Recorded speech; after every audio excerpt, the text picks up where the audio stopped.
down here at the Classy Lady, they come down from Facebook to come by the barbecue place. Hey, y'all, I'm having a motherfucking garage sale. So I said, oh, man, okay. But how do I make money off being on this motherfucking social media? Yeah, I got them coming to the Classy Lady, making $200-300 doing these car washes, making $400-500 selling barbecue.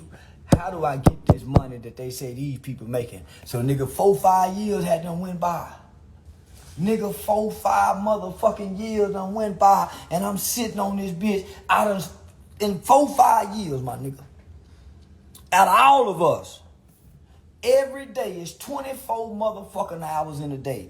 How much time are we spending on social media and not getting no money put in our pockets? I'm gonna guesstimate each one of us is spending a minimum of 12 hours. A minimum of 12, half of 20. We spending half a day on her. Nigga, they pay some people $8 an hour. We on her 12 hours. We not getting $4 an hour. We not getting $2 an hour. But we are investing our time. We putting our energy, our feelings, even our mind. Sometimes we even sharing our secret thoughts. What do we get in return? So then I landed a job working with my nigga. And I was getting on Facebook. My nigga started saying, man, you on that book again? God damn. Now I'm working on a job. My nigga said, nigga, you on that, man, ain't nobody watching you. I started saying, nigga, you lying. Nigga, it's 300 people right here watching me. He said, what? Nigga, it ain't nobody making no money. I said, nigga, they pay you. He said, is anybody making money? I started feeling stupid. Every time I say log in as a man with children, I start feeling stupid. I stopped commenting. I stopped liking shit. I stopped sharing shit. I started saying, man, how do you make money off this shit? Then boom, I went viral. And then I went viral. But when I went viral, I didn't make no money. I was on World Star Hip Hop. I was getting hundreds and thousands and 500,000 views on King Cash's and everybody's platform. Boy, they were making money and they were asking me, hey, you want to do an interview? I was saying, yeah. And I was doing free interviews for a year as a viral sensation. I was doing free interviews. Nobody said, hey, man, let me pay you $500. It wasn't until a lesbian chick in my city paid me $500. She was taking my Facebook videos and putting them on her YouTube. I didn't have a YouTube channel, so I didn't know. I was just so happy to be on Facebook with all these views and no money. And then I started seeing myself go viral. I'm on World Star, with no money. So then, boom, I sit back after the World Star. I said, man, I just want a YouTube channel to get paid. I got a YouTube channel but didn't know how to make no money. Nobody knew how to monetize YouTube.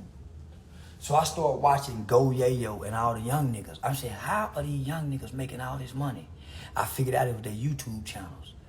This in 2019, 2020. I got a YouTube channel, ain't making no money, but everybody else is making thousands of dollars off my name. I'm an old nigga, don't know the internet. I'm just like y'all. I'm just happy to be having a bunch of views and likes and shares with no money. So then I get a phone call one day and say, hey man, there's some people pretending to be you on YouTube. Let me show you something. Let me show you how much money YouTube has paid out in your name. I said, whoa. I said, man, how do I get a YouTube channel? So I figured out how to get a YouTube channel. I had a YouTube channel 1 year and didn't know how to monetize it. I had a manager who had managed Go Yayo, Solo Lucci, and they didn't even know how to monetize their YouTube themselves. That's when I realized everybody really dumb on the internet. So I said, I couldn't be dumb with y'all. I pulled back, and nigga, my first YouTube channel got monetized January 2021. I got my first YouTube check January 2021. It was $200. By March 2021, that 200 went to 8,000. By March to May of 2021, it went up to 16,000. By June of 2021, I went from making $200 a month on a YouTube channel, not just getting it monetized.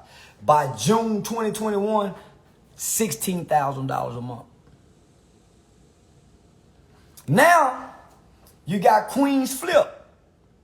Now people are giving me $500 for an interview. Now they booking me to come to New York, paying for my hotel but not giving me no money. I'm just happy to be going on the Queens Flip podcast, and I didn't even know who he was.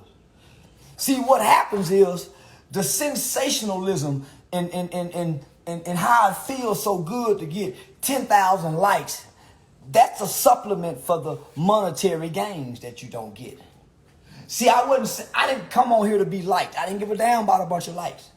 I didn't give a damn. Nigga, I come to figure out how to get the goddamn money and learn how to get it. So, boy, I've been studying this shit, my nigga. I've been paying attention. So, nigga, I went from $16,000 a month to $0. YouTube snatched it. And let me just say this. I was making $16,000 a month breaking all the rules. Breaking all the rules. I didn't know how to pre-record. I didn't know nothing about don't cuss the first 2 minutes. I ain't know nothing. I just come over, got the $16,000 a month. Now y'all follow me. If you Google the first 2 years, Google will tell you almost accurately how much money I done made. And I didn't know how to make it. So when I lost my YouTube channel, right? One of my partners who y'all now see, CEO Hockley, he came to me and said, hey, man, what about you coming up with some brands? Even though you lost the platform, you still have a following. You can't lose at this point. Start over, nigga. So boom, I started over, but I didn't start over back on YouTube. I started over with my own website. So all the money that I made from YouTube, right? I bought a bunch of guns because I thought the money was going to last forever.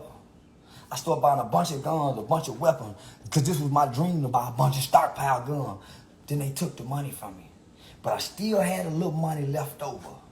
So what do, nigga? Invest in yourself.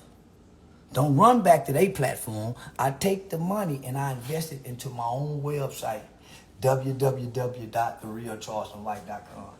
So now that I realize and understand that even though I lost the platform, I still have the following. Let's see if you really have the following. See if they'll come over here. So what I realized, my following go wherever I go.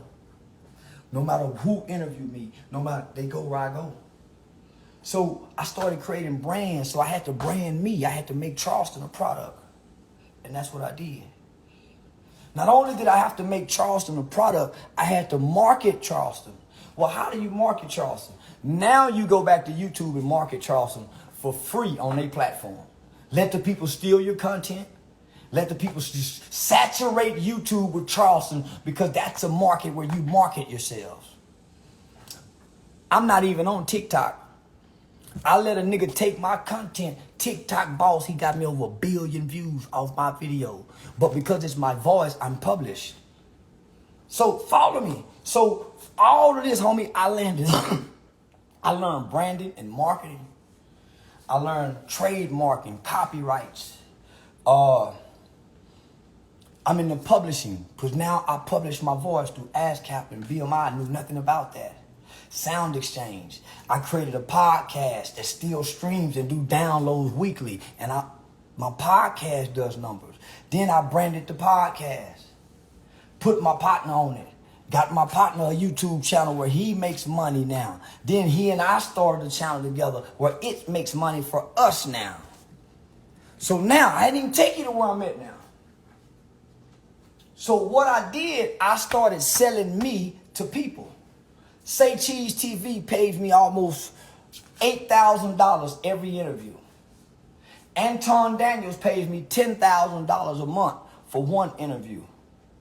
Every interview you see me do, these people pay large and lots of money for me to sit there for 2 hours and become whatever type of character I need to be for each platform. for each platform.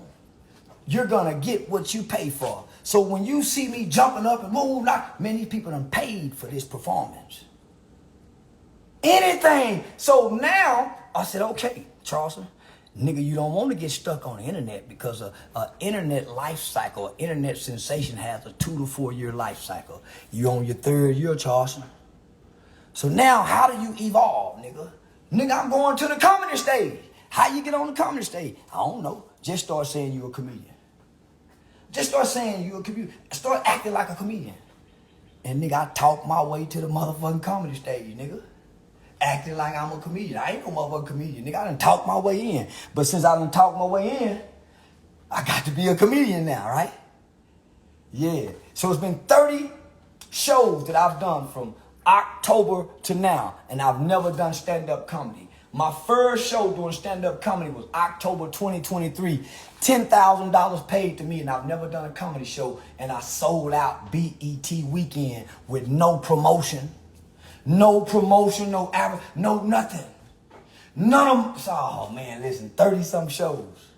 And most of them sold out. 95% of my shows have sold out to this day. I'm learning how to be a comedian now. But nigga, I ain't been no comedian up until now.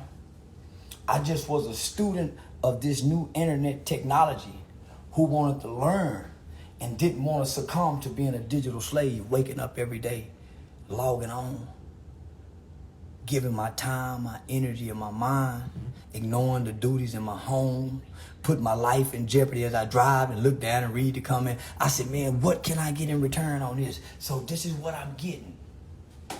I didn't want to be on that side with y'all at, man. It didn't feel good. I promise it did, my nigga, knowing what this side gets for being on here. So, no. So, nigga, y'all seeing a nigga who really thankful, nigga who really say, nah, nigga, I ain't capping, I ain't bragging. Nigga, I'm just saying thanks, God, for whatever forces in the world allowed me to get through and go through to get to this point here so I can do this right here. Homie, I'm living a dream. And I'm taking it serious because I always wanted to act. I always wanted to be on stage. We just went about it the wrong way, trying to play gangster, trying to play killer, trying to play robber. And no, man. We should have stayed studio gangsters. And we would have been much better men for this black culture if we would have stayed in the studio playing gangster and bringing it into our real lives, into our homes, and hurt mama and them. So now I get to play, man. I get to play and be whatever I want to be now because I'm on stage, man, and I'm acting, and I'm having fun, and I ain't hurting nobody. Shout out to TK Kirkland. Shout out to Live Nation. Say, man, I thank God for this opportunity, and I thank God for the people who have allowed and given me this opportunity. Because guess what? I didn't kick the doors in. I showed up, and they saw something, and they believed in what they saw, so they opened the door.